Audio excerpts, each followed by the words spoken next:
Hello, my name is Dr. Caroline Corey. I'm a recent graduate of University of Cincinnati and an acute care adult gero nurse practitioner. I am sharing my doctoral thesis education project with you. It is an abbreviated version and is called Heart Failure Education, Evaluating Telemetry Nurses' Knowledge and Confidence. I have no conflicts of interest to disclose for this presentation, and the goal is to provide supplementary heart failure education to nursing staff, basically as a review course, so we can provide the best information for our patients, especially the vulnerable care of heart failure patients. Heart failure, what is it? Essentially, it is the heart not being able to perform its job very well. So it's not pumping efficiently to carry blood throughout the body. What causes it? There are many causes of heart failure. One of the most common causes is related to hypertension. So chronic hypertension, you're having high blood pressure that's causing high pressures throughout the vascular system that does strain the heart. And the heart has to create anatomical compensation for this. So the heart works harder, and eventually those compensations begin to fail and can lead to heart failure. Other examples include myocardial infarction, valvular disorders, chemotherapy, infections, and alcohol abuse. So I have here a few categories of heart failure, and I really like this diagram. I think Duchesne did a nice job including this in his research. So we're going to look at the first category of a normal heart.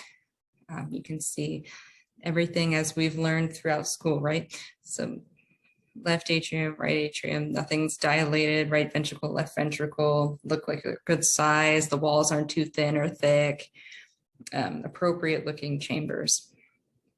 And then we see in the bottom, in systole, there's good contraction. The ventricles are able to pump out between 50 and typically 65% of the blood that is in the ventricle chamber. And that is what is used to help calculate an ejection fraction. And because we will lead into that. So let's look to our right and see the systolic heart failure.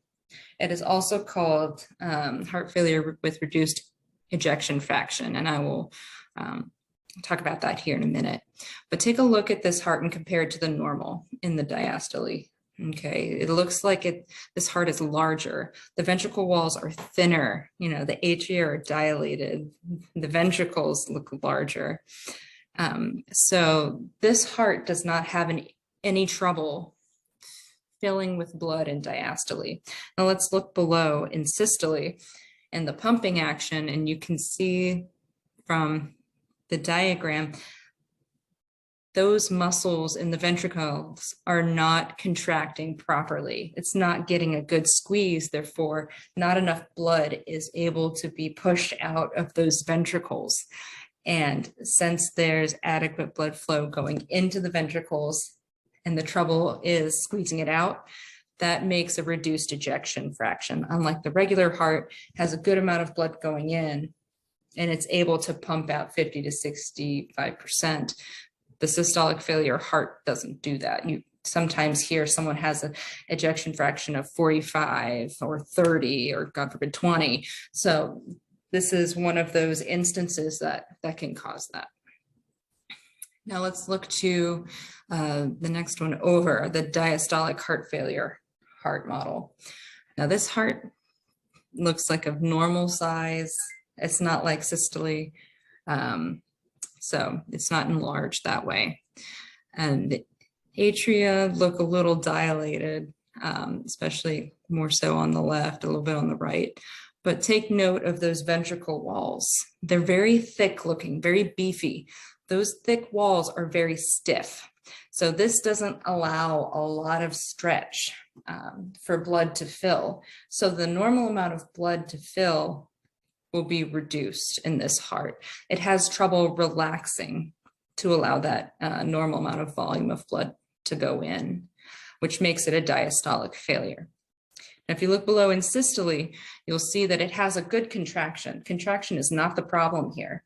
So for this, this heart failure is also called heart failure with preserved ejection fraction, meaning what is put in, 50 to 65 or so % of that is able to be pumped out. So therefore, it has preserved ejection fraction. But unfortunately, the heart cannot relax. So that makes it a diastolic dysfunction, excuse me.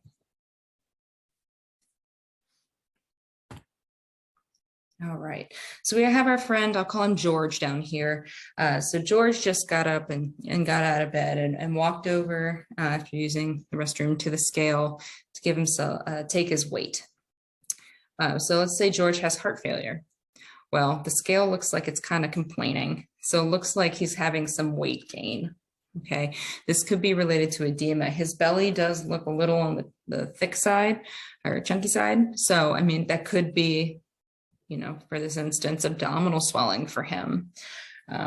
You can see the bags under his eyes. It could be that he's not been sleeping very well. He may have fatigue. And then the look on his face could be surprise, but also if he's been having trouble walking, you know, he gets quite short of breath. That could be him also trying to catch his breath. So it could be an instance of shortness of breath or dyspnea. And those all encompass some general symptoms, not all the general symptoms, but a few of heart failure. And then to either side, we have different sides of the heart and their correlating symptoms. So start to the left side. Whenever you think of left-sided failure, think of the lungs. So if something's wrong with the left atria, the left ventricle, there is going to be backup. And with the roadmap the way it is, if the problem's in the left ventricle, well, that's going to back up to left atria, to pulmonary vein, back into the lungs.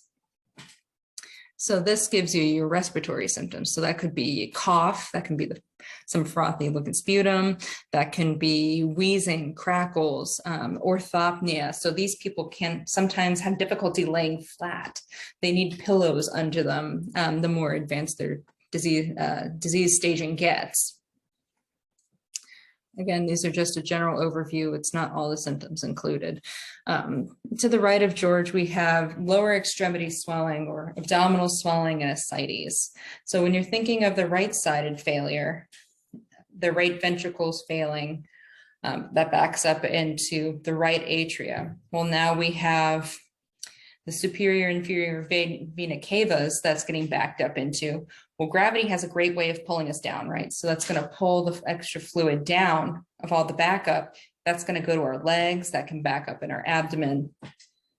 And if we have patients who are bedbound, again, gravity is going to pull fluid, but if they're not standing upright, that fluid's going to pull to their sacral area. So they may have some sacral edema or pelvic edema.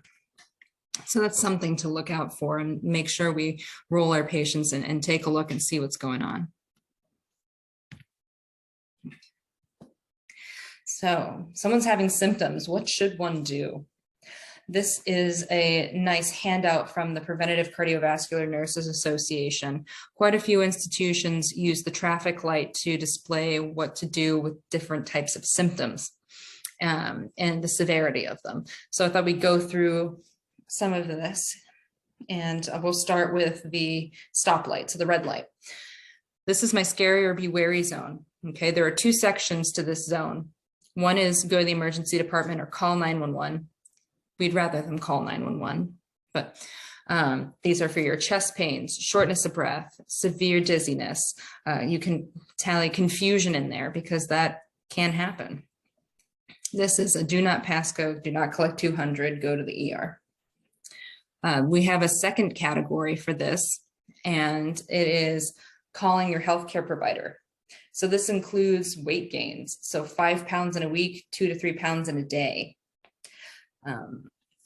Or you could have noticeably worsening orthopnea. So they're having more trouble than they're used to laying flat, or they cannot lie flat at all. So they need, instead of 1 pillow, they're up to 3. Right, something like that, 2 to 3 pillows. That's that's a change. They need to call emergently to their care provider. Or if they notice there's increased swelling in their legs, ankles, or feet, they can't, their normal shoes that even have some give to them for when they swell, they can't get those on. They can't get their pants over their calves. Their calves are swollen up. Some people are different, right? Or they've had to use their really, really stretchy pants they haven't worn in years. Is another extreme example. One thing I want to make note of is there are other considerations like the orthopnea or the swelling here, because weight gain isn't always there. So some people can have nausea, especially in advanced disease. These people may be nauseous. They don't really want to eat, but they can still have water weight gain. So they're not going to display any changes in weight on the scale, but they could still have trouble with pulling up their buckling their pants, tying their shoes, or not being able to lay flat. Things are getting worse.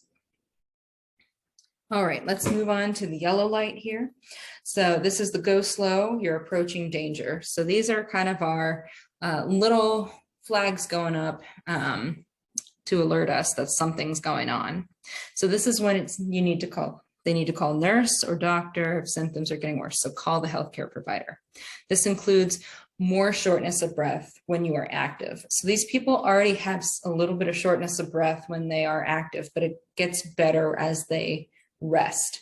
So if they're having more shortness of breath, meaning the shortness of breath is getting worse, but it's still going away with rest, they need to call their provider. Okay. If they're having any pain or starting to swell in their abdomen, so it's starting to get tight. These pants I wear every week and they're always fitting good, but now it's getting tight. I can't buckle them as well. There's your sign that something's brewing and that you need to call your healthcare provider. Another thing is trouble sleeping. So it's not necessarily that they're having a lot of orthopnea. You know, it's one of those things where they're trying to sleep. They're not getting good sleep. They can't figure out what's going on. They're just having trouble sleeping. Or if they're having any dry hacking cough. So remember from the lung section, if they're starting to cough a lot more, it could be they're trying to clear some fluid out of there, but they're just starting to become a little waterlogged. So it's time to call the care provider. All right, lastly, we have our green light. This is our good to go. These are just basically healthcare practices that we want to try to have everyone do. Obviously, in a perfect world, everyone would be doing this, right? But basically keeping track of weights, taking meds as directed, trying their best to eat a low salt diet, keeping active, going to appointments, asking questions, just good health practices. And it's one of those things where we need to remind our patients that you need to be mindful and see what is your body telling you, because you shouldn't ignore that. And you're not taking up anybody's time by asking questions. This is something very important and can tremendously impact your life. So it's really important to try to stay on top of your health. Okay, so I'm going to try to do this. Whoopsies. Let's see. All right. Why did you do? Hold on 1 second here. There we go. Sorry about that. So let's go ahead and do this activity. So I made this activity basically just on what we talked about. We have our red zone, our yellow zone, and our green zone. So we're going to kind of do this together, if you will. So we have all these different symptoms and tasks down here, and we're going to fit them with their respective zones. So we're going to start here, eating a low salt diet. That sounds like a good health practice to try to keep on working with. And that sounds like it fits under the green zone. That's good to go. Next, we're going to look at new or worsening difficulty lying flat. So sounds like this has become a big problem, right? So this person's trying to lie flat, they're getting breathless. So they need to start adding pillows under them. Or it's gotten to the point where I can no longer sleep in my bed. I have to sleep in the recliner. That sounds significant, right? So we're going to pop that under red zone because we want them to do something more urgently about that. Call their healthcare provider. Okay, that way they can set up a plan of how to treat that and see what changes they need to make. We have a new dry hacking cough. So we've got a new cough going on, but there's no other symptoms that we're correlating with that. They have heart failure, starting to have a cough. Well, sounds like they need a follow-up. And I think they need to follow up with their healthcare provider who manages their heart failure. So we'll put that under the yellow zone because that's approaching danger, right? All right, next we have some trouble sleeping. So this person has just developed a bit of trouble sleeping. It doesn't say anything about, sorry about that. It doesn't say anything about not being able to lie flat. They can't really put their finger on it. They're just starting to have trouble sleeping. Well, it sounds like that might lead to something. So we're going to put that under the yellow zone of maybe you should be checked out if this is starting to become an issue. All right, next we have chest pain. What do we do with chest pain, especially with cardiac patients? Go to the ER, call 911, go to the emergency room. All right, next we have being active, a thing we all should always do more of. But being active sounds like a good practice that goes in the green zone. All right. All right, almost done. Next, we have increased shortness of breath with activity. This doesn't say that it is not resolving with rest. It doesn't say anything like that. It sounds like they were having shortness of breath with activity. Now it's gotten worse, a little worse. So that's something that goes in the yellow zone. We want them to follow up with it, but it's as long as it's resolving with rest, we want them to follow up outpatient. And if we look right below that, severe unrelenting shortness of breath. That has red flags all over it, right? It's not going away. It doesn't matter if they're resting. They need to seek attention. So it's going there in the ED visit. I know it's encroaching, it's fine. All right, next we have severe dizziness. Sounds like a bunch of red flags. They're normally not dizzy. They can't get anything done. Maybe they're taking a new medicine. Maybe something else is going on. They need to be followed up with. Maybe they're having a stroke. You don't know. So let's put that under emergency room. They should be checked out for that. All right. Next, we have taking medications as directed. That sounds like a good practice to go in the green zone, right? Pop that there. Last but not least, we have increased abdominal swelling. So what do we think about that? Sounds like they're gaining more fluid on their abdomen, but it has no other telltales. Remember, this is just black and white. This isn't like a scenario where someone has a bunch of different symptoms. You have to kind of triage that. This is more of, okay, someone is complaining of increased abdominal swelling. If you have that, you need to be checked out. So you should be checked out. I want you to call your healthcare provider, and that lands in the green zone. Or the yellow zone, pardon me. All right, so hopefully that was a little more helpful and kind of shared my thought process with how to categorize each of these different symptoms into their respective categories. So let's go ahead and move to our next slide. So I am briefly going to cover medications and their classes. So basically, this is a brief overview. I am not a pharmacist. This should mostly be review or refreshing for you. If you have any questions at all regarding medications in their classes, I highly encourage you to talk to your hospital pharmacist or snag the cardiology team if you can catch them, because they are wonderfully brilliant and very insightful.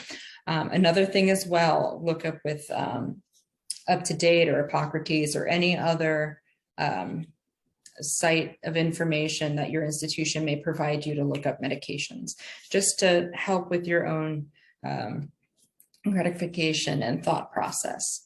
So starting out, we are going over ACE inhibitors and ARBs. These antihypertensive medicines work to vasodilate arteries. This way they help decrease vascular resistance to lower your blood pressure, okay? Their mechanism of action, simply put, is in the name, and that's how I'm gonna go over. I'm not gonna go over any pharmacokinetics or anything like that. So basically, angiotensin converting enzyme inhibitors. So it sounds like ACE inhibitors inhibit enzymes that convert angiotensin. So in doing this inhibition, this reduces the amount of angiotensin within the body. Next, we have angiotensin II receptor blockers. This is our ARBs. These block out angiotensin II by binding to the receptor sites in the kidneys. Essentially, angiotensin and angiotensin II are vasoconstrictive, what's the word I'm looking for? Peptides. Okay, so when these guys bind to their receptors, that causes vasoconstriction. It's very sensitive and also in the kidneys because that can majorly influence blood pressure. So when you have quite a bit of angiotensin or angiotensin II locking into their site, you can have a good amount of vasoconstriction and high blood pressure. So that's why these two medications can come in handy. And with using either one of these classes of medications as a result, vasodilate and assist the heart in pumping more efficiently with less difficulty because they don't have to pump it. It doesn't have to pump against the pressure of the or the vascular resistance. All right, side effects. We have dry cough, which is one of the more common side effects. You have angioedema, and this is a highlight because if someone is experiencing facial swelling, tongue swelling, or throat swelling while on this medication, they need to go to the emergency department. That can be a life-threatening occurrence. So they need to seek help immediately. Another side effect can include hyperkalemia. That's more of a reaction than a side effect, but that can have consequences. Lastly, we have fatigue, dizziness, and hypotension. So make sure to tell people whenever they take this medication, they want to work on getting up slowly or changing positions slowly to reduce the risk of falls or dizziness. Next medication class everyone loves to hate is the diuretic class. So the function and goal is to help expel excess fluid and sodium in the body through urine. Some examples include thiazides, aldosterone antagonists, and loop diuretics. So your hydrochlorothiazide for the thiazides, spironolactone for aldosterone antagonist, and furosemide for your loop diuretics. A big warning, be careful with potassium intake when someone is on ACE inhibitor and aldosterone antagonist. Now, typically they're not put on those two medications alone, but there is an increased risk of hyperkalemia and related cardiac arrhythmias. Too much of one thing's a bad thing, right? So it's just something to be mindful.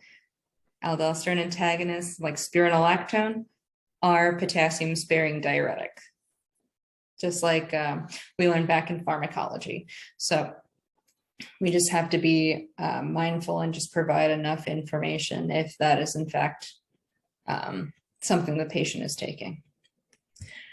Side effects, we have again dizziness, which is the fall risk. There's dehydration, It's not so much as common today as it was a while ago, but abuse of diuretics for like weight loss, water weight loss.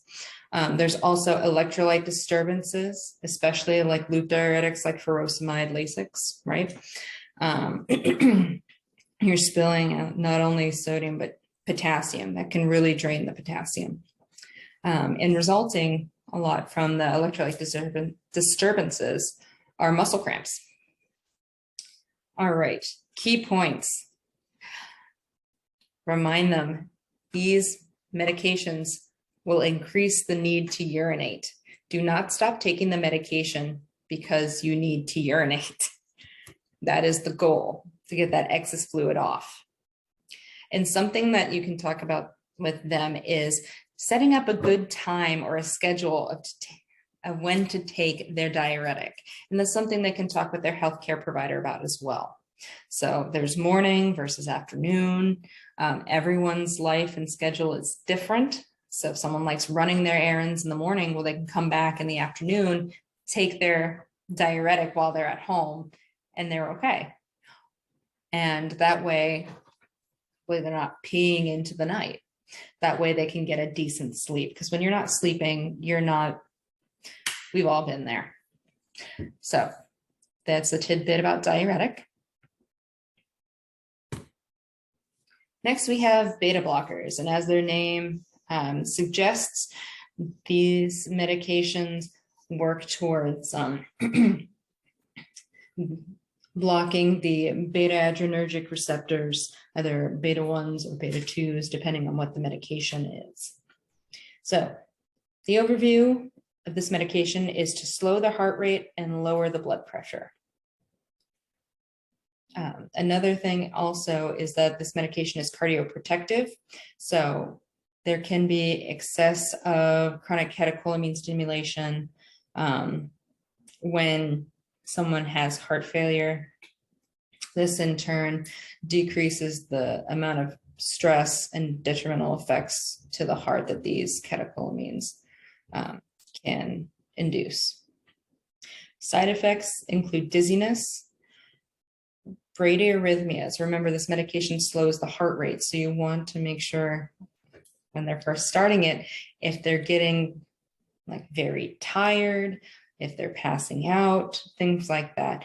So just be mindful, bradyarrhythmias are a side effect. There can be sexual dysfunction and depression as well. So there can be a block of excitation, if you will, and sometimes that can get people down. That's just not a ultra common side effect to my knowledge, but it's still there. We talked about fatigue. There are also withdrawal symptoms. So this is not a medication class that you want to stop abruptly. They really need to talk to their provider before stopping it. That goes for all medications, but we've done this long enough to know that people will do it anyway. But just do the best they can to call and talk to their provider before stopping this medicine.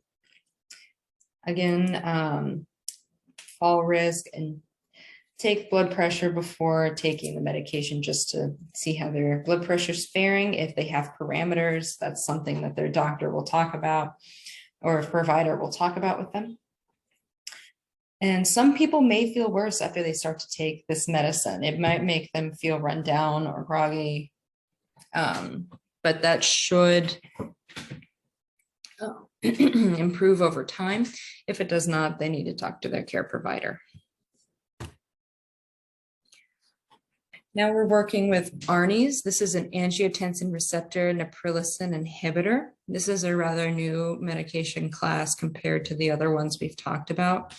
Basically, this is a combination medication that works to vasodilate and assist also in decreasing systemic vascular pressure, therefore lowering blood pressure and allowing the heart to pump more easily.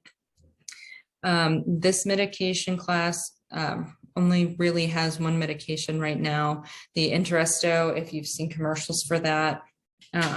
basically sacubitril and valsartan. You'll see the valsartan jumps out at us because that's an ARB, right? So we already know that ARBs work on blocking out angiotensin II from their receptors, so they can't vasoconstrict, right? Neprilysin is, I'm going to give you a little brief overview, is a very versatile enzyme. And one of the functions it has is cleaving or breaking apart peptides that have various effects, vasoactive effects. Some of the peptides it breaks apart are vasodilating, like bradykinin, natriuretic peptides.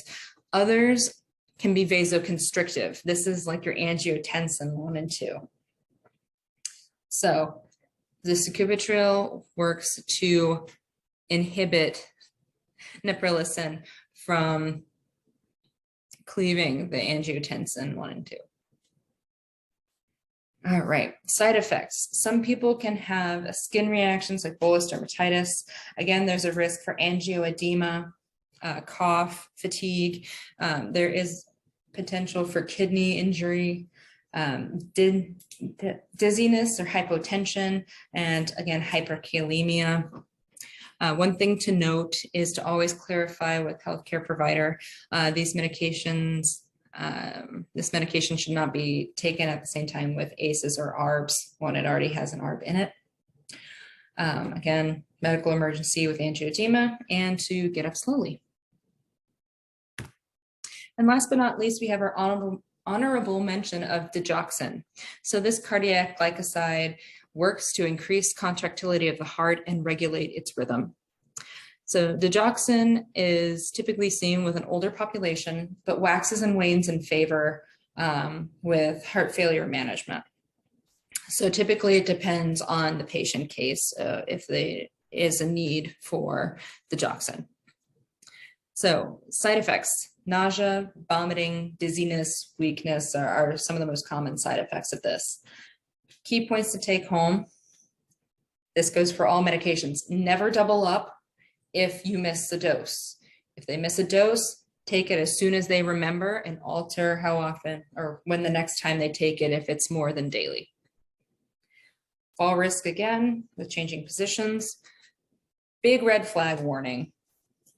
Seek help immediately if they experience chest pains, palpitations, any confusion, or vision changes. So remember back in our farm days, we learned about digoxin causing yellow or blue halos around objects. That also, few of these can be signs of digoxin toxicity, and that means they need emergent help. Little fun fact is Vincent van Gogh was on a psychiatric medication derived from the foxglove plant. Well, he had yellow circles around stars, especially in Starry Night, right? And a fascination with yellow. Digoxin is made from the foxglove plant. So he was likely going toxic a few times with some of his artwork. Still great though. Okay, moving on. Medications to avoid. So when you're working with heart failure or a cardiac patient in general, things to be mindful of. Steer clear of NSAIDs. NSAIDs can actually increase your water retention. And then also cold and cough medicines can have a lot of salt in them as well and cause quite a bit of fluid retention. Alka-Seltzer, I did not know this, but Alka-Seltzer has a great deal of salt in it, so it should be avoided. And then herbal or medicinal supplements, it's always a good rule of thumb to go over herbal or medicinal supplements with the care provider just to make sure there aren't going to be any medication drug interactions between the herbal or medicinal and the prescribed medication. All right, great job. We made it through the med review. Let's move on to lifestyle. And my favorite category, eating habits. So one thing to keep in mind, where salt goes, water goes, right? That's why whenever you have a big salty meal, sometimes people can't get their rings off. It's because they're retaining fluid. So it's important to try to stick to a low sodium cardiac diet. We're not asking them to completely eradicate it from their diet because that's practically impossible this day and age anyway, but moderation is the key. So trying to limit between 2 to 2.5 grams of salt daily is typically the recommended cardiac diet, depending on what literature you're reading. And this is unless otherwise specified by their provider. So foods that hide salt, we're looking at soups, cold cuts, cured meats, my favorite, pizza, cheeses, sandwiches, snacks, pastas, breads, rolls, seasonings, and meat tenderizers. Everything that sounds delicious can hide a lot of salt. So also with seasonings, if it has the name salt in it, like onion salt or garlic salt, it's best to try to avoid that unless they absolutely adore it. If that's the case, just try to minimize the use of it and factor that into your daily allotment of like the 2,500 grams of salt a day, or milligrams of salt a day, excuse me. So up in the right-hand corner here, I have two nutrition labels. They're both of diced tomatoes, but one is of regular and the other one is a can of no salt added diced tomatoes. Now, if someone's cooking dinner and they were going to use a can of diced tomatoes and they have a family member who has heart failure, we would love them to use the no salt added, right? So let's do some of the math here. So each have the same servings per container.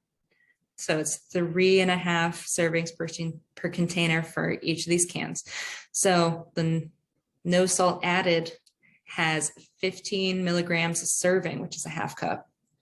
So if we're going to use the whole can, that's about 53 milligrams of sodium for a 2,500 milligram daily allotment. That's pretty darn good, in my opinion, for using the whole can and cooking dinner, because typically people can cook with a lot of salt.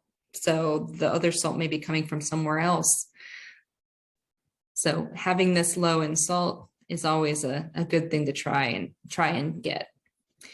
Now, if we're looking at the label over the regular can of diced tomatoes, you'll see the sodium is 200 milligrams for one serving. Well, we're going to use the whole can, which is 3.5 servings, right? So we're working with about 700 milligrams of sodium for just one can of diced tomatoes. That's taking out a good chunk of availability from your 2,500. You're already down to like 1,800 milligrams of salt at that point. So you're really cutting it down there. Plus, in this day and age, 2,500 milligrams of salt, everything is really preserved. So it's fine balance, but the best thing to try to do is just slowly cut it back. Never try to cut something completely out, because it's not sustainable. All right, so we're talking about good health practices. So biggest thing that can help, smoking cessation. So if you stop smoking, you not only help improve lung function, but you're helping out your cardiovascular system and the stress on the cardiovascular system. So there are many benefits to smoking cessation. If and first you don't succeed, try again. And for some people, it's very difficult to stop smoking. So it may need multiple times of trying to quit before they actually can. And it's one of those things that may take time and they just need support with. Other good practices include, we already talked about blood pressures as directed by their healthcare provider, daily weights. Exercise is a wonderful thing. not only helps get rid of a little bit of water weight, right? But it also helps because it helps your cardiovascular system. So we don't mean that they need to go to the gym for an hour or two, or they need to run a 5K or walk 10 miles, right? It could be as simple as walking out the front door, walking 5 minutes in one direction, turning around and walking back. And that can be something that started that simply, and that can even lead to the biggest difference in the world. So if someone isn't able to leave, or if they're, if they don't want to leave their home, they can walk around their home back and forth for 5 minutes. It can start anywhere. Obviously, there are constraints on different patient populations, but it's always a good thing to try. We already talked about reading nutrition labels, mindful grocery shopping, not only patients, but patients' family members or friends who grocery shop for them, keeping them in the loop of, hey, try not to get, try to read the food labels to see if it has a lot of salt in it. If it doesn't have that much salt, we're good to go. Another thing is having a current list of medications and keeping it up to date. That will be such a great help to not only their care providers, but also to the emergency department, God forbid something happens, because the system is only as good as the people who log things into it, right? And ultimately, the patient should know what they're taking, or at least have a list of what they're taking. All right, lastly is decreasing alcohol consumption, all good things in moderation. Let's see. So since we've talked about good practices, let's go over lifestyle considerations. In the US in general, not just in one county or another, there is low health literacy on the whole. Most people need below an 8th grade reading level in order to comprehend any written information. So it's really important that we connect with our patients and try to figure out the best way of their learning style to help improve their health literacy and their sense of autonomy and able to care for themselves. Another consideration, especially in Scioto County, is low social economic status. Is the patient homeless? Or are there significant financial constraints? Is that something to be mindful of? Do they have any support system or assistance programs they're a part of? Let's look at also baseline functional status. Is this person able to take care of themselves in general or at home? Do they need extra help? That is another thing to be mindful of. And last but certainly not least is mental health. A lot of times depression or anxiety can be overlooked when you have chronic illnesses, and it honestly can be brushed to the side. There can be quite a lot of hopelessness and anxieties about what's going to happen to me next, or something else is going to go wrong, or just feeling hopeless in general. So it's really important to try to encompass the whole person. There are many facets to a person, and just try to connect with that. All right, we're almost done. You guys are doing great. Next comes quality of life. So it's very important to determine treatment goals and the patient's definition of quality of life.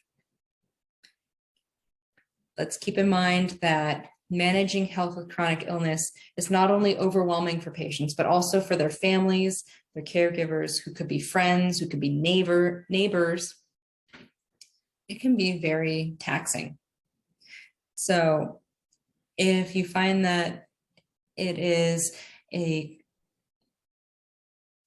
delicate conversation, but if there's questions or patients want to learn more or figure more things out, or what resources are available to them, palliative care is always a great resource, because they help with chronic illnesses as well.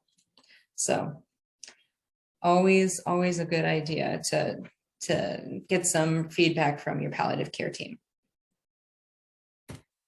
And lastly, this is a slide going over other treatment options. These are technically for more advanced heart failure stages. And their availability depends on the patient's condition, stage of heart failure, as we said, typically more advanced, their comorbidities and other factors. So there are implantable medical devices. There are pulmonary artery pressure recorders. These are basically, as the name says, little recorders planted in the pulmonary artery. And what it does, there's a corresponding pillow that has a transmitter in it.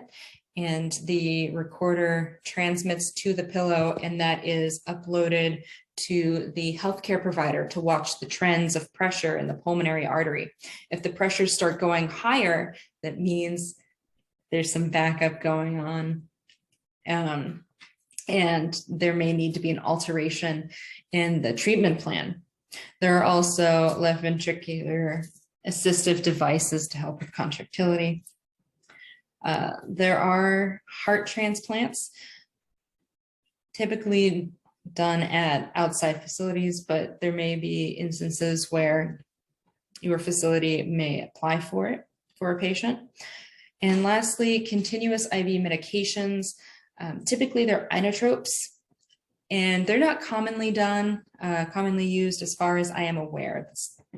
I could be totally wrong on that, to be quite honest with you, but I have seen it done.